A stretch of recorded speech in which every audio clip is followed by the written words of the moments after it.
Kerrin McEvoy, welcome back to Adelaide, virtually, I suppose, but nice to have you here. Yeah, thanks, Ben. Thanks for having me. It's been a busy day up here. We've got races on this afternoon up at Newcastle, so yeah, glad I can join in virtually. It's a golf day here, so let's talk about your own golf game. What sort of form do you show? Average at late in the last few years. Yeah, the kids have had my golf game put on the bench, so to speak. But no, I do like my golf. I was a keen golfer as a kid, and was able to play a fair bit overseas when we were in Dubai. It was some beautiful courses over there, and yeah, can't wait to get back into it. It's a great game. My experience of jockeys who are golfers is that they tell you their handicap's about 20 and they play off about 5. Is that kind of where we're at with you? There's a few sharks, but no, I'm a solid 16. That's about as low as I've got it. But yeah, there's a few sharks out there. You've got to be careful of the jockeys, that's for sure. Kerrin, there'll be plenty of people who know your story about Melbourne Cups. We'll get to all of that. But I just want to start by talking a little bit about your family. We'll start with your kids first. You've got 3 boys and a girl. Your wife, Kathy, of course, a famous jockey as well. What are the chances of keeping your 4 kids out of the saddle? Yeah, it's going to be hard, especially the amount of riding they do at the moment, Ben. I've got a real passion for it. We've got some good ponies for them. Kathy's she's great at getting them up there and riding the ponies, and they're showing a real interest. So I'd prefer it if they weren't jockeys. I'm happy for them to be on the back of a horse, but yeah, they're pretty keen. They follow the racing, most weekends and know all the horses and the colours. And recently there was a pony race a few weeks ago up here at Warwick Farm, and that was organised through Pony Club Australia, and they had a great day competing in that. So yeah, we'll wait patiently to see if any of them are jockeys, but they're definitely showing some talent. How do you reconcile that? Because it's obviously been an amazing career for you and your wife, of course, but there are some dangers in it as well. You made the point you don't really want to see them jockeys, but I guess they've got the pedigree for it, and if they want to pursue it, you've got to support them. Yeah, just be. It'd feel like I'd never retire. I'd be too keen. I'll be busy watching them and obviously trying to help them if they do become jockeys. But yeah, it's we'll just wait and see. It's like you said, it's been a great game for both Kathy and her family, and for obviously my family and myself. It's been fantastic, but it is bloody dangerous. There's you're only a whisker away from having a bad fall, so it's hard. I don't know how those mothers sit there and watch their sons and daughters ride. I'm sure it's bloody hard for most of them. With the surname McEvoy, if anyone knows their racing, they'll know that that's pretty much royalty here in South Australia. Your dad was a jockey. Both of your grandparents were very heavily involved in the game. Uncle Tony, of course, a very famous name here in racing. I just want to go back to the time at Streaky Bay and growing up, and what it was like just being so heavily invested in racing, and what it was like, in particular, I guess, your relationship with Pop Holland, which I know was a very special bond for you right throughout the early parts of your career. Yeah, definitely it was. It was fantastic growing up in Streaky Bay over on the West Coast. Some great memories as a young kid. Talking about golf, if I whizzed home from school, I'd quickly grab the clubs and head out for 6 holes of golf, and then I'd be up the stables of the afternoon to help Pop feed up and get the horses settled for the night. And it was my number one passion was racing, and I was always keen to be a jockey. Like you said, having Dad being a jockey, and it was some great fun. Had heading to the races with Pop and Dad, and obviously a couple of uncles were jockeys as well, Tony and Darren. So been a keen interest amongst the family growing up, and it's a dream to be able to do. To be so passionate about something and be able to sort of live it every day and have it as your day job. It really is a dream come true. So, Pop was only a small trainer, but he had a few horses that would win a few of those local country cups, and every now and then he got a good one to head off to Adelaide with to try and steal a bit of the city money. But definitely some wonderful times growing up, and plenty of fun along the way, heading off to those local race meets on the weekends. I read a story, possibly apocryphal, maybe your mum just embellishing it a little bit, but she reckons that you used to Wag School every second Thursday because that coincided with the local race meeting. Yeah, I'd often jump in the car down to Port Lincoln or Port Augusta, and Port Augusta was better actually because it was a few days away. Pop would usually head away for 3 or 4 days. So there was one time where mum thought I was getting ready for school, but I actually went and jumped in the back seat of, no, sorry, I jumped in the float. That's right. I was in the float, and I'd hid away in there. And anyway, I don't know whether mum couldn't find me or what, but Pop went to load the horses on the float, and there I was sitting in the back of the float waiting for him to head off to the races. So he duly took me along because I kept him awake on those long drives, that's for sure. And of course, there was never any chance of getting you to school on a Melbourne Cup day either. No, exactly. Melbourne Cup day, everyone knew where I was. I think the teachers didn't even need a note by the end. They knew where I was. I was sitting at home watching it on the TV. And yeah, it was first memories of a Melbourne Cup was in the early 90s, probably 92, 91. I remember sitting there watching, I can't remember who won it that year. It might have been Kingston Raw in 91, but crazy to think that I was going to be winning it 9 or 10 years later. Unbelievable to think that, and I was enthralled by the game as a young kid. Well, let's fast forward those 9 years to the 2000 Melbourne Cup. You're on Brew. It's got saddlecloth number 24. You drew barrier 23, and that's not a complete disaster at Flemington, but it's obviously not ideal. I think it was Pop Holland who gave you some advice when you drew barrier 23. Yeah, I thought it was the end of the world when I drew that wide. I thought, oh, geez. I remember it was on Derby Day on the Saturday. It was only a last minute pickup because the horse had won the race on the Saturday to qualify, and I was all excited to get the news that I was on the horse. And then my girlfriend Kathy, now wife at the time, we went to the barrier drawer up in the stands after the last on the Saturday, and then that excitement was quickly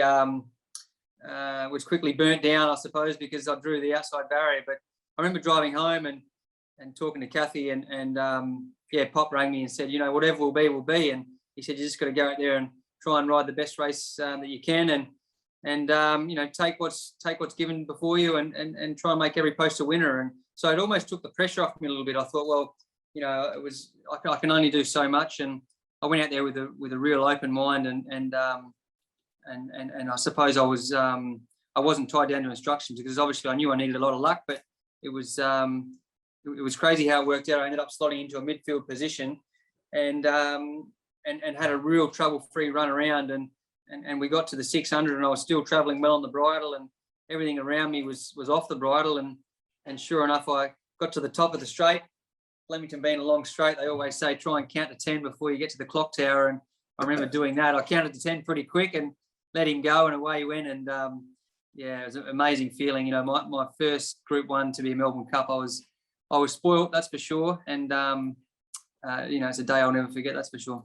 Yeah, and I think the story from Pop Holland was just treat it like a Pennine Cup, and well, you won it like it was a Pennine Cup. It was unbelievable, and really in stark contrast to your two other Melbourne Cup wins. Of course, 2016, you're on Almandon for Lloyd Williams, and that was a real gritty battle down the straight, wasn't it?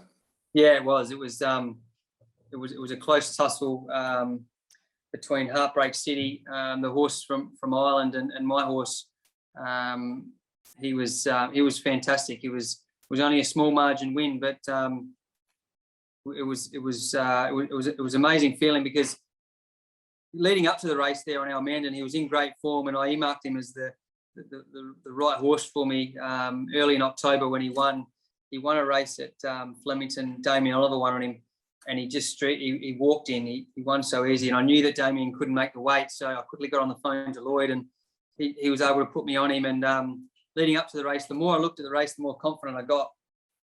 And I remember telling my dad that. He was staying with me at the time, and I said, geez, I'm really confident. You can never get too confident in big races like the Melbourne Cup, but I was really confident. I went out and able to execute it just how I wanted to. And there was a crucial point at about the 800, where Joe Moreira, who was on Heartbreak City, he went to sort of flush me out, and I would have been quite wide on the course. And then he changed tack and went in to the insider runners, and I was able to change tack and go in and almost follow him through. And then we joined up again as we entered the straight for the last 400 metres. And my horse was always gaining ascendancy, and I remember putting the whip down the last 100 metres, and because my horse was laying in a little bit, I didn't want to touch the second horse over the concluding stages in fear of maybe losing the race on protest. So I put the whip down, and to my horse's credit, he stuck his head out, and we won by, I think it was a short half head or something. But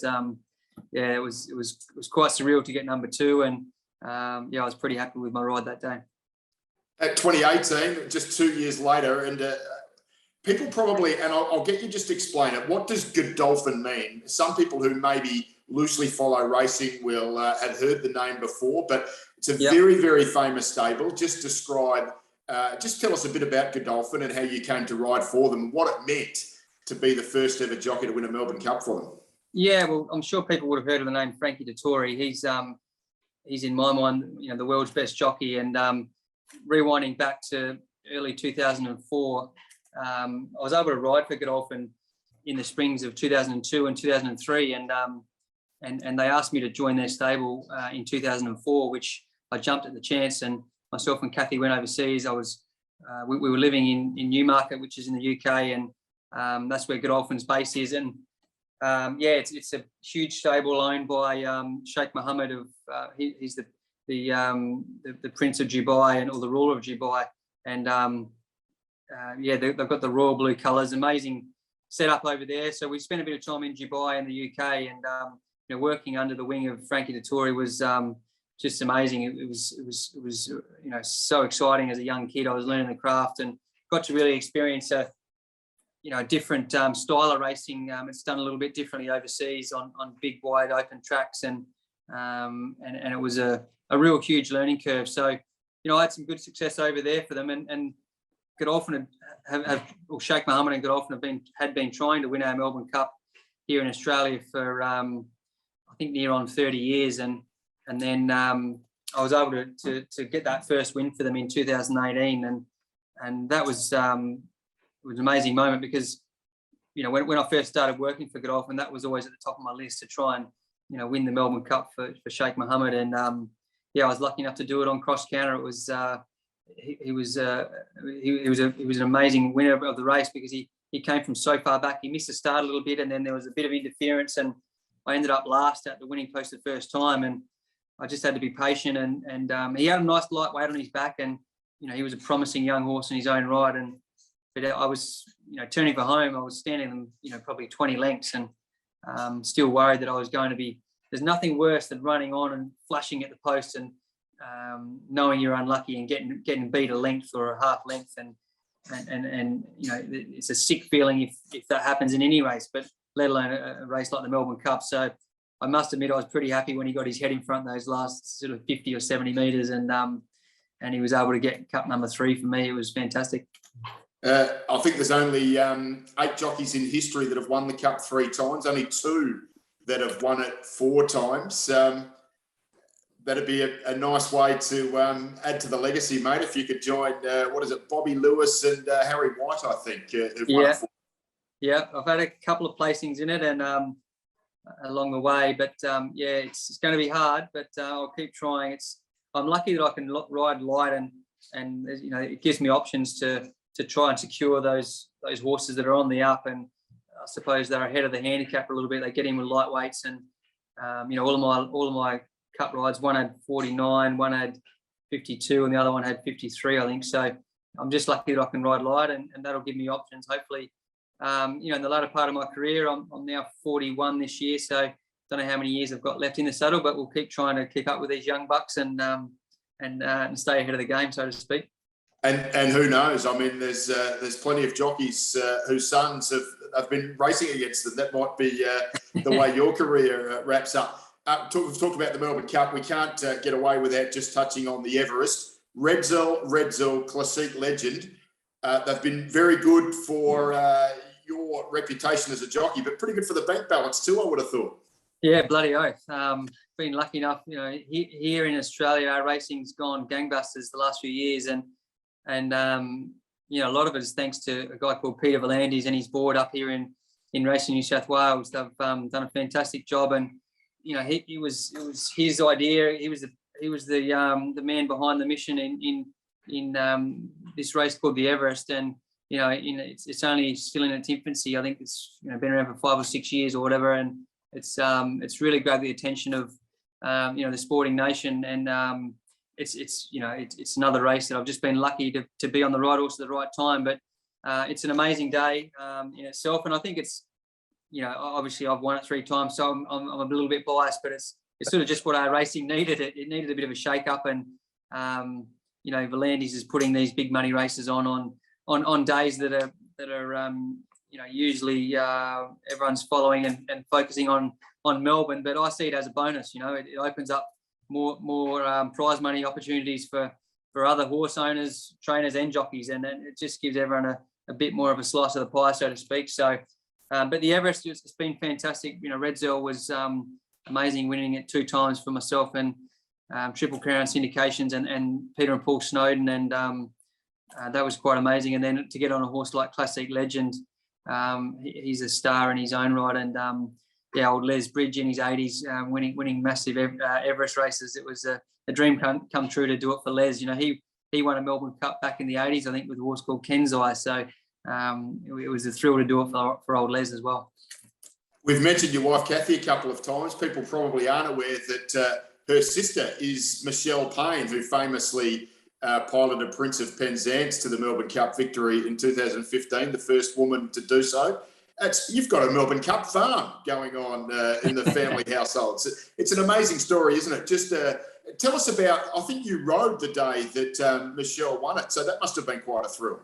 Yeah, it was a thrill for sure, because having been with Kathy for a while and riding with Kathy in a number of races, she was a talented jockey in her own right, and then she decided to follow me overseas, so that sort of curtailed her riding career a little bit. But she still rides ponies now with the kids and enjoys it. But Michelle, it was fantastic for the Payne family. Obviously, they're a massive racing family, and obviously plenty of them have been jockeys and great jockeys, and now trainers as well. And it was a surreal feeling to see Michelle go over the line, winning her first Melbourne Cup in great fashion, and she was a talented rider, and to be the first female jockey to do it, it was a fantastic buzz for not only the Paynes, but for McEvoy family as well. Your poor wife Kathy, her ears will be burning at the moment. We've talked about her that much. Just relay the story of your first date with Kathy. I think it might have been a Scobie Breezley medal. Were you sick? Yeah, I was actually. It was amazing that she took me out again after her. I remember it was the Scobie Breezley medal. It's like the Brownlow type of horse racing, and it was our first date, and I built up the courage to ask her out. It might have been, I think we were 7, might have been 18, 1998 it might have been. Anyway, I was really crook leading up to it, so much so that I couldn't go to work, and the night came around, and one of my mates came around to check on me, and I said, "Oh, geez, I've got this good date. I'm taking Kathy to the Scobie. I've got to try and make it. I can't let her down." So I still wasn't 100%. Anyway, got the tux on, suited up. Anyway, we were all meeting up in someone's car. We went around and we were all squashed into the car on the way into, I think it might have been at the Grand Hyatt in the city in Melbourne. And anyway, I'm sitting in the car next to Kathy, squashed up against the window, and we're all quite tightly jammed in, and I was sweating, like profusely sweating. And I remember her looking over and looking at me, and obviously I was quite shy at the time, and she would have been. I was thinking that she was thinking, "Geez, he's under pressure. This bloke, he looks like he's nervous as anything." But she wasn't aware that I was crook as anything. And halfway through the night, I was up and off to the toilet, and it wasn't well. So I ended up having to go home halfway through the night, and I was thinking, "Oh, geez, there goes my chance. I'm done and dusted." But she gave me another chance, luckily. You did well getting her to stick by you. We talked about Tony. He's off to Ballarat, which is a great opportunity for him. Where do you see South Australian racing? You grew up in it, you cut your teeth on it. You talked about Peter Volandis and what an amazing job he's doing with New South Wales racing. Where do you see South Australian racing? And, for people who are listening in right now who maybe have a stake in it, whether it's a horse or some sort of support for the industry, what would you like to see South Australian racing do? I mean, it's never going to be Melbourne or Sydney, but just to sort of be able to stake some claim in the ground. Yeah, they need to get on the front foot. The government just needs to help out and, back the industry for a strong sporting state to be be sitting here and seeing all these quality trainers leave the South Australian ranks and head into Victoria is disappointing because I grew up at Lindsay Park, spent my apprenticeship there, and Tony's spent 2/3 of his life there. So it's a shame. It really is a shame to see Angaston Lindsay Park shut up and for Tony to move off into Victoria. And the government needs to get behind our racing and see just promote it and support it, because everywhere else is going ahead gangbusters, and prize money is going through the roof in all these other states, and hopefully the government there in South Australia can help out and give a bit back, because it's a wonderful industry. It promotes so many jobs, not only in South Australia but all across Australia, and they need to be productive and get on the front foot, I feel. When's the last time you've been back to Streaky? We were back there for last Christmas. It was great to get back and catch up with everyone and get down the beach, a bit of fishing, and we headed out to Palubi for Palubi Sports Day, and the kids had a ball, so it was a really enjoyable time. Well, Kerrin, I reckon I read a story at Pop Holland. You'd just gone to Melbourne and you were talking about maybe coming back to Adelaide, and it was your Pop Holland who said, well, what do you want to be? Do you want to be the best jockey in Adelaide, or do you want to be the best jockey in the world? And that was one of the great, encouragers for you to stick with it. And you've gone on to become one of the great jockeys in world racing. Thanks for joining us here at the Catapult Foundation. No worries. Thanks for having me, Ben. Cheers. Kerrin, before you go, I know you've got a couple of big rides at Randwick tomorrow. Maybe give us what's your best. Yeah, it's going to be a wet track again with the weather up here in Sydney. But race 2, number 1 is a filly called Russian Conquest. I'm actually not riding her because Tommy Berry's on her on Saturday, but she's going towards the Golden Slipper and she can run a really good race tomorrow. But my best, Ben, is in race 9, number 7. It's a mare called Legay Salil. It won last start and it's second up tomorrow. Loves the wet track, and she'll be very, very hard to beat in race 9. That's race 9, number 7 there at Randwick. So hopefully we can get a winner later on the day. Beautiful. And hopefully we've already collected a bit on race 2, number 5 today that you've obviously given us the day before. Kerrin, thanks once again for your time. Thanks, mate. Bye-bye.